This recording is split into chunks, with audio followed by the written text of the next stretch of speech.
Dharmasthala SIT ತನಿಖೆ ಬಗ್ಗೆ ಹೆಗ್ಗಡೆ ಸ್ವಾಗತ ವಿಚಾರಕ್ಕೆ ಸಂಬಂಧಪಟ್ಟಂತೆ ಬೆಂಗಳೂರಿನಲ್ಲೇ ಡಿಸಿಎಂ ಡಿಕೆ ಶಿವಕುಮಾರ್ ಪ್ರತಿಕ್ರಿಯೆಯನ್ನು ಕೊಟ್ಟಿದ್ದಾರೆ.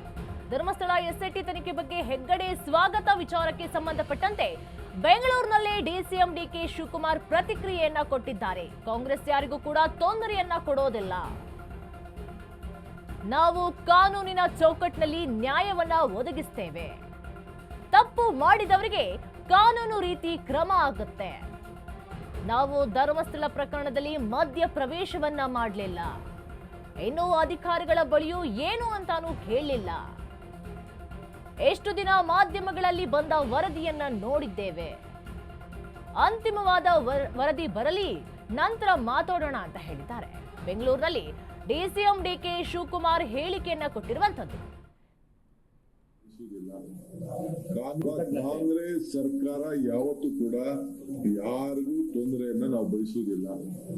ಕಾನೂನು ಚೌಕಟ್ಟಿನಲ್ಲಿ ನಾವೇನು ಎಲ್ಲರಿಗೂ ಸಹಾಯ ಮಾಡಬಹುದು, ಎಲ್ಲರಿಗೂ ಕಾನೂನು ಚೌಕಟ್ಟಲ್ಲಿ ನ್ಯಾಯವನ್ನು ಒದಗಿಸ್ಕೊಬಿಡೋದು, ಆ ಕೆಲಸ ಮಾಡ್ತೀವಿ. ಯಾರು ತಪ್ಪು ಮಾಡಿದ್ರೆ ಆ ತಪ್ಪು ಮಾಡಿದವ್ರಿಗೆ ಶಿಕ್ಷೆಯನ್ನು ಕೂಡ ಸರ್ಕಾರ ಕಾನೂನು ಮಾಡ್ತದೆ. ನಾವು ಯಾವುದಕ್ಕೂ ಇಂಟರ್ಫಿಯರ್ ಆಗೋದಿಲ್ಲ, ಇನ್ವಾಲ್ವ್ಮೆಂಟ್ ಆಗೋದಿಲ್ಲ. ಇವತ್ತವರೆಗೂ ನಾವು ಯಾರು ಕೂಡ ಏನು ಇನ್ವೆಸ್ಟಿಗೇಷನ್ ಮಾಡಿರೋ ಆಫೀಸರ್ಸ್ ಹತ್ರ ಒಬ್ಬರ ಹತ್ರ ಕೂಡ ಏನು ನಡೆದಿದೆ ಅಂತ ಕೂಡ ನಾವು ತಿಳ್ಕೊಳಕ್ ಹೋಗಿಲ್ಲ. ಮಾಧ್ಯಮದಲ್ಲಿ ನೀವೇನ್ ತೋರಿಸ್ತಾ ಇದ್ದೀರಿ ಅಷ್ಟು ಮಾತ್ರ ತಿಳ್ಕೊಂಡು ನಾನು ಮಾತಾಡ್ತಾ ಇದ್ದೀನಿ ಹೊರತು ಬೇರೆಯವರು ಅದಕ್ಕೆ ಮಾತಾಡೋಕ್ಕೂ ನಾವು ಅವಕಾಶ ಕೊಟ್ಟಿಲ್ಲ. ಕಾಂಗ್ರೆಸ್